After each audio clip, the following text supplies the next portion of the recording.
क्योंकि यहाँ पर मुख्यमंत्री योगी आदित्यनाथ गाजीपुर के दौरे पर थे और यहाँ पर विपक्ष पर जमकर बरसे हैं मुख्यमंत्री। कांग्रेस और समाजवादी पार्टी ने राष्ट्र नायकों का अपमान किया, ये उनका कहना है। उन्होंने ये भी कहा कि ये लोग आक्रांता गाजी सलार मसूद गाजी का मेला लगवाते थे। हमारी सरकार आई और हमने कहा अब नहीं लगेगा इस तरह का मेला लगेगा तो महाराज सुहेलदेव की स्मृति में लगेगा।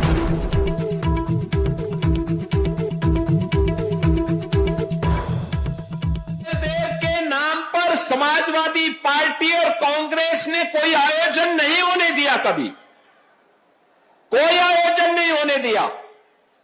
महाराज सुहेलदेव जिनके शौर्य और पराक्रम से, जिनकी युक्ति से यह देश लंबे समय तक विदेशी आक्रांताओं की बर्बरता से बचा था, उनके प्रति कृतज्ञता ज्ञापित करने की बजाय कांग्रेस और समाजवादी पार्टी ने राष्ट्र नायकों का अपमान किया। ये लोग आक्रांता गाजी सालार मसूद गाजी का मेला लगवाते थे। हमारी सरकार आई, हमने कहा नहीं, सालार मसूद का मेला नहीं लगेगा, मेला लगेगा तो महाराज सुहेलदेव की स्मृति में लगेगा। और आप मुझे प्रसन्नता है बताते हुए, बहराइच के उस स्थान पर हम लोगों ने महाराज सुहेलदेव की भव्य प्रतिमा की स्थापना की है, भव्य प्रतिमा। हमारा गाजीपुर जनपद, बहनों और भाइयों, क्यों गुमनाम होता गया, क्यों इसका नाम डूब गया, क्यों जनपद का नाम लेने से लोग कांपते थे।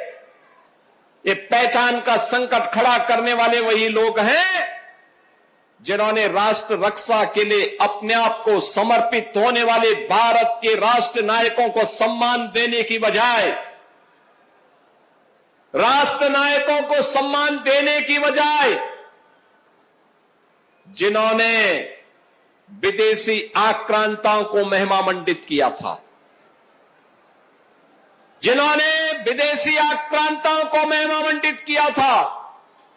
और आज मैं इस बात को कह सकता हूं कि डबल इंजन की ये बीजेपी एनडीए की सरकार राष्ट्र नायकों को सम्मान देती है।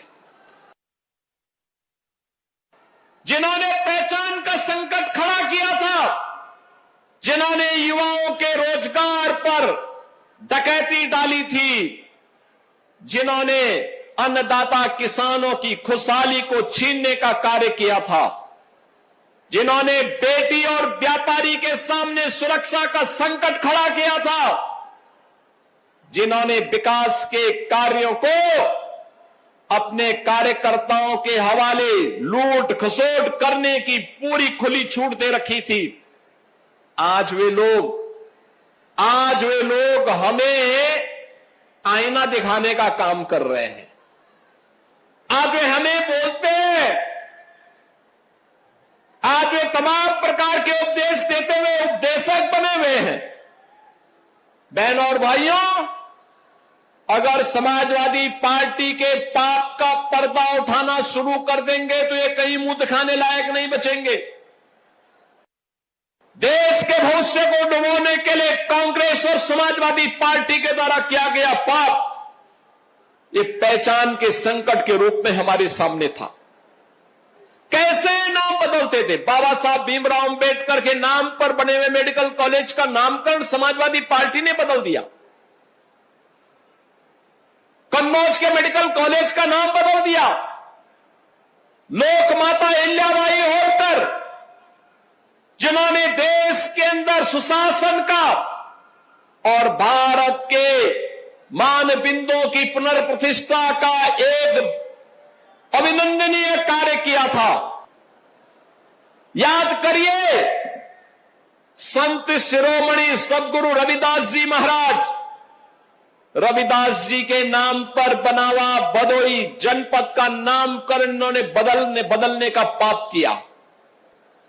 ये सभी पाप समाजवादी पार्टी के खाते में जाते हैं।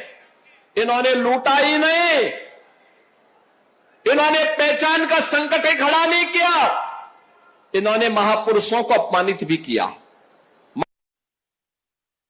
तो देखा आपने, मुख्यमंत्री यहाँ पर गाजीपुर के दौरे पर थे और उन्होंने यहाँ पर जमकर विपक्ष पर निशाना साधा है। वहीं सीएम योगी का जो वाराणसी दौरा था उसके बारे में भी आपको बताते हैं। यहाँ पर सावन के पहले दिन काशी में सीएम योगी का ये दौरा हुआ और विश्वनाथ मंदिर में जलाभिषेक उन्होंने किया। इसके अलावा काल भैरव मंदिर में पूजा अर्चना भी उन्होंने यहाँ पर की। तो काशी के दौरे पर भी सीएम आज थे और यहाँ पर जो अपनी शुरुआत उन्होंने की वो सावन का पहला दिन था, तो इसलिए विश्वनाथ मंदिर में जलाभिषेक के साथ की और फिर काल भैरव मंदिर में पूजा अर्चना मुख्यमंत्री योगी ने यहां पर की है। तो आज से सावन के महीने की शुरुआत हो रही है और इसके लिए खास तौर पर उत्तर प्रदेश में इंतजाम यहां पर किए गए हैं। कांवड़ यात्रा को लेकर खुद मुख्यमंत्री तमाम तैयारियों पर लगातार नजर बनाए हुए हैं और आज काशी में वो मौजूद थे।